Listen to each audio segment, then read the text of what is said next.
na mawalan ng interes doon sa katiwalian ng Marcos administration. At instead, siniset up niya yung mga Duterte bilang mga kriminal para sila ang pagtutuunan ng pansin. Etong problema, nag-work ba? Naniniwala ba kayo sa kanya? Hindi! Naniniwala ba kayo na lahat ng ito kasalanan ng mga Duterte? Hindi! Bakit kailangan pagbintangan ng mga Duterte? Dahil kay Sara. Isang Inday Sara Duterte! Inday Sara Duterte! Saka, Inday Sara Duterte! Yun ang dahilan kung bakit nagwawala ang presidente ninyo. Pero, ang nakalimutan niya, tayo, bawat isa sa atin dito, at bawat isang mga mamamayan, yung mga nanonood sa atin, lahat tayo may karapatan.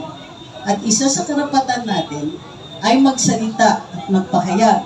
Magpulong-pulong, katulad ng ginagawa natin dito. Karapatan natin ito.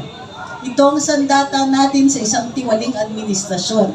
Gusto ninyong magnakaw? Pwes, isisiwalat namin. Gusto ninyong magnakaw? Pwes, hindi nyo kami mapapatahimik. Alam nyo yung pinakakinatatakutan ni BBM ngayon na sasabihin natin? Alam nyo ba kung ano yun? Correct.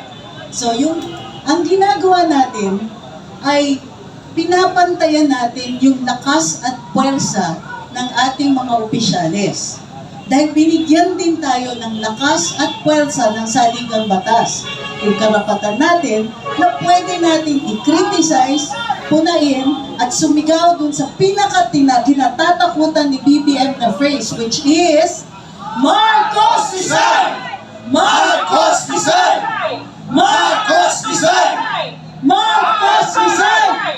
Para sa mga kababayan natin, sa ngayon, mukha lang tayong konti. Pero ang totoo niyan, marami tayo dahil mayroon tayong social media. Hikayatin natin ang ating mga kasama. Come, let's join us. Samahan tayo dito. Kasi ang totoo niyan, bibigyan lang tayo, rirespetuhin lang ng administrasyon kung nakikita nila tayong nagkakaisa.